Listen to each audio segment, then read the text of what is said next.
Hello, wonderful humans. Welcome back to Board Game Dads. My name is Anthony, My name is Eric. and we're a couple of board game dads. We like to chat about board games and especially random holidays that we can sort of combine with that Right. passion that we love to talk about so much. This one happens to be National Purple Day, which is why there's purple everywhere. When we first saw this on the list, it did jump out at us, right? Because it's a color, which is all about board games, right? Picking what color you want to be. Right. And upon further research, found out that it is an awareness day for epilepsy. So if you want to learn more about the foundation, you can check out purpleday.org. The Purple Day itself is on March 26th. So if you want to learn some more info, at the very least, you are encouraged to wear purple that day. So there's that. Eric, what is the significance of purple to you? I like the color purple. I think it's a cool color. My wife really likes it, so that's the color that she chooses to play with. Now, purple isn't in all the board games, though. Purple is it's that elusive color, right? That special one where you open the game and you're looking at everything and you're like, oh, I get purple as a playing color. Like, this is going to be cool. It's going to be different. It's not just red, yellow, green, blue. It's like purple, and usually purple comes with orange. And so that's my color. I get the orange, Melissa gets the purple. But yeah, it feels special. It's different enough that I appreciate it. I know how easy it could probably be for the designers or the producers, whoever makes that decision, to use the regular colors, but they chose purple. And I just want to let you know that I appreciate you. Yeah, purple is definitely a fun color to play, and it's exciting when you can open up a box and see some different ones, like you said. Right. Yeah. And the opposite of that is I really hate when a game has ridiculously drab colors to choose from as well. Like I have one game in particular, Pagoda, 2-player game. It's actually right here. 2-player game, right? So there's only 2 colors in the game. It's like brown and light brown. What? Of all the colors in a 2-player game, those are the colors you go with? Now, granted, there's other colors in the game that are not player pieces, but still, I digress. Now, I got to tell you, in Diamant, I know how much I love that game. I know you really like that game as well. The player pawns that came with the game, because they have these treasure chests that look awesome, and they all have different color. And the player pawns are very drab. They're dark. So I just replaced them with regular, bright, vibrant meeples. And I think it makes a little bit of a difference, to be honest with you. I think it looks cooler having, a bright red and a bright orange and all these bright colors rather than all these drab colors. I agree. That's a big part, right? The reveal of all these meeples in the middle, and you don't want to see bleh. All right. Anyway. So without having to alter the game in any way, Eric, what is your first game that actually does provide purple as a player color? Okay, so the first game that I'm going to talk about tonight is Ticket to Ride Nordic Countries. And I know we talked about this in our winter one, so I'm not going to go into great detail about the game, but it's got purple trains. That's cool, right? Like, it's not just meeples. It's not just player pawns or cubes or something. It's trains, and there's a whole bunch of them, and they look really nice. And it's a nice light purple too. And I really wanted to talk about that one because it's a little bit different than what most other games do. Sure. And what's cool about that particular game, it is only a 2 to 3 player game, and the 3 colors you get are purple, white, and black. A pretty cool palette there that just works really well together. Actually, I'm glad that they did that for sure. Yeah, it's a good one. It's a lot of times when we play the game, Melissa wants to be purple, but I want to be purple. And so I feel bad wanting to take her favorite color away from her, but so she's always offering, but then I can't remember if like she offered last time and I got to play as purple. But at least one of us gets to play as purple, and it's a fun one. It's not fun when you can't pronounce the names and you're looking at the board upside down. No.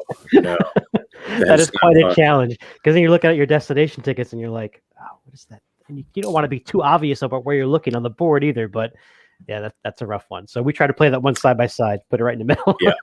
Yeah. Cool. Great pick. Yep. Definitely love Ticket to Ride. And Ticket to Ride New York, I will add, has taxi cabs instead of trains, but there's purple in there as well. All right. The first game I'm going to bring to the table here is called Cacao. This is a very simple tile laying game about collecting cacao, which is eventually made into chocolate. And you're basically just collecting these, selling them for various prices around the market. In this game, you choose purple. Well, you don't have to choose purple, but if you choose purple, you get one purple meeple on your player board, which is a round board actually, has a track around it and a purple little sort of tents in the middle. And then all of your tiles that you're playing have little purple tents in the middle, and around the edges of the square have either 0, 1, 2, or 3 meeple symbols. And the reason that's important is that when you play one of these tiles, however many meeples are adjacent to the other tile you attach it to, that's how many times you can take that action, right? So, for example, you might place a tile that has 1 meeple on the bottom, and that shows you 1 cacao, right? So you take 1 cacao. Maybe on the right side, there's 2 meeples, and it's 2 cacao. So you do that twice. That's 4 that you're going to collect there, right? And so you strategically placed your tiles on how many times you want to do each thing. The downside of that is that you can sometimes set up your opponent for those same things, right? If you create that empty space, you may be giving them an action for free as well. But really simple game. We have 2 expansions already. The one we play with almost every time we play. The second one we've only tried once, so we don't include that all the time. I'm not 100% sure on what the rules of that one are by heart. But yeah, this is one that we actually got at the very beginning of the pandemic lockdown quarantine thing. Got this from our friendly local game store, Time Warp Comics and Games in Cedar Grove, New Jersey. So there's that. I have actually never played this one. Yeah. To be completely honest with you, I don't think I've ever seen pictures of this one. Oh. So I don't even know what the board looks like. But well, you're in luck. I love chocolate. Yeah, one of the expansions is just called Chocolate. It's a good one. I think you and Melissa would really like this game. It's know, it has a Carcassonne feel to it in that it's tile laying. Okay. And so you're building the board. There's nothing on the table besides that, and you're just doing sort of a checkerboard pattern. So it's pretty cool. Yeah. Maybe we'll check that out one of these days. Mm-hmm. So my final game that I want to talk about, featuring the color purple, is Bosque. Now, Bosque is an abstract game, which I'm not usually a fan of. And it's area control, which I'm not usually a fan of. I feel like you say that a lot, and then you really like that game. You say this game is good. This game is good. It's not great.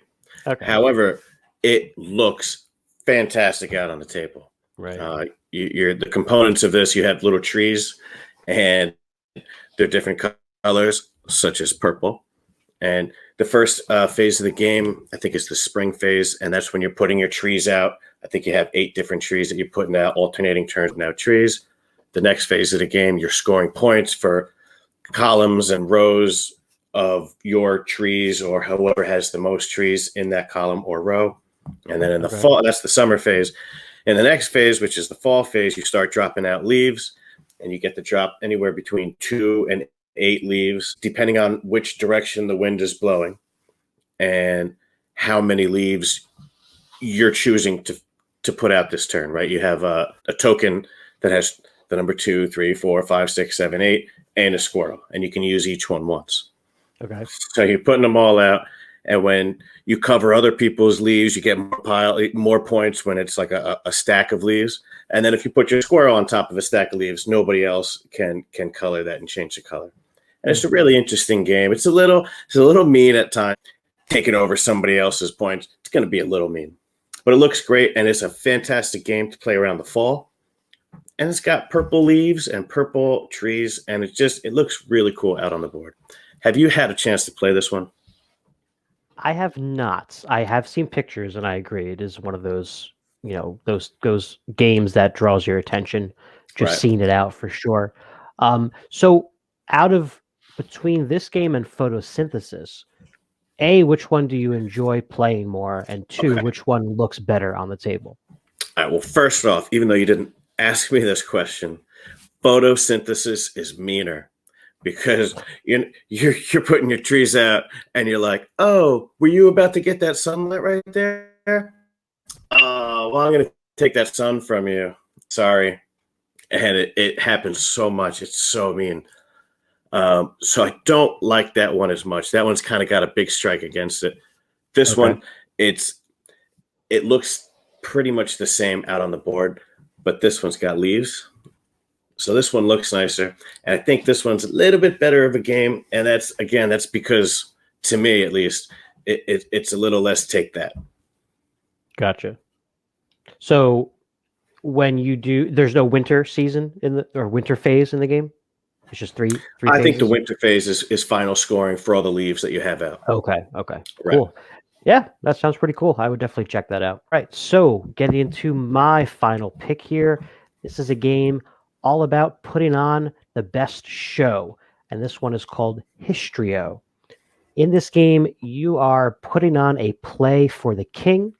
Depending on his mood, he's either in the mood for a tragic, sad play or a comedic, happy play. And guess what? His mood changes just about as often as my almost 2-year-old does, which is about every 5 minutes. In this game, you can play purple, and these have some really cool pieces in it. You have these little plastic airship things, which is how you travel to these different cities. And in the game, you're going to be picking which city you want to travel to, face down. Everybody picks one without telling, and then you reveal. And you're going to these cities to recruit actors and acrobats to join your troupe of performers. And so if more than one person chooses to go to one city, nobody gets those actors or acrobats, but whatever orientation they were, they would affect the king's mood. What I mean by that is that some of these actors are tragic actors and some are comedic actors. So depending on what the king's mood is, you might be trying to collect a lot of tragic actors to get him to like to play more. You're going to get points based on how many actors you have that match the king's mood. Who puts on the best show will be determined by all the points, the numbers on your cards versus the other players. I love this game. I love simultaneous choosing of the destination. I think that's so fun.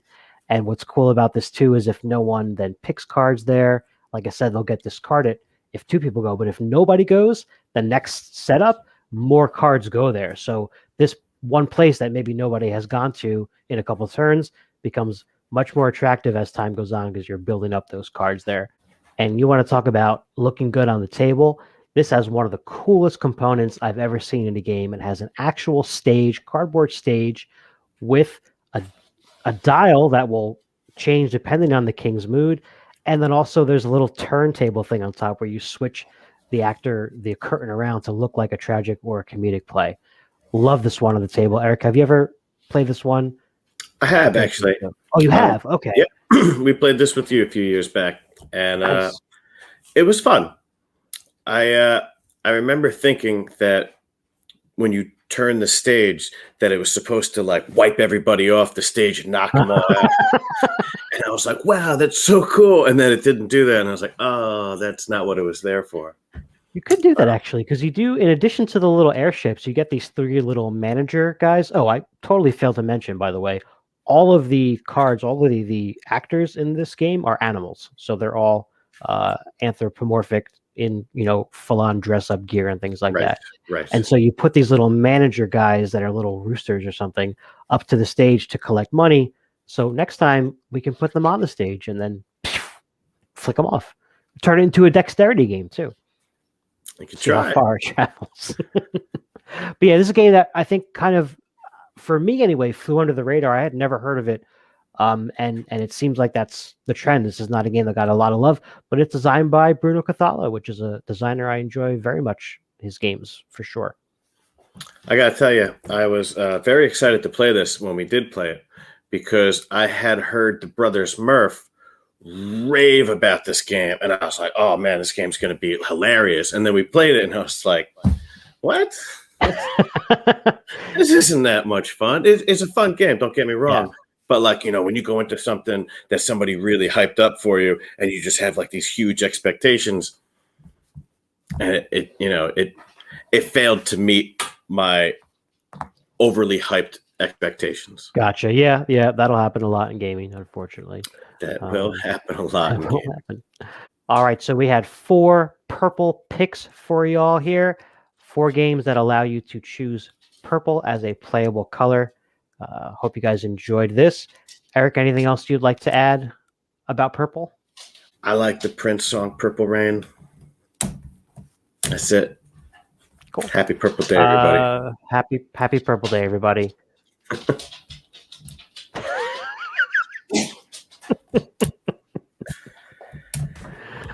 Ay, ay, ay.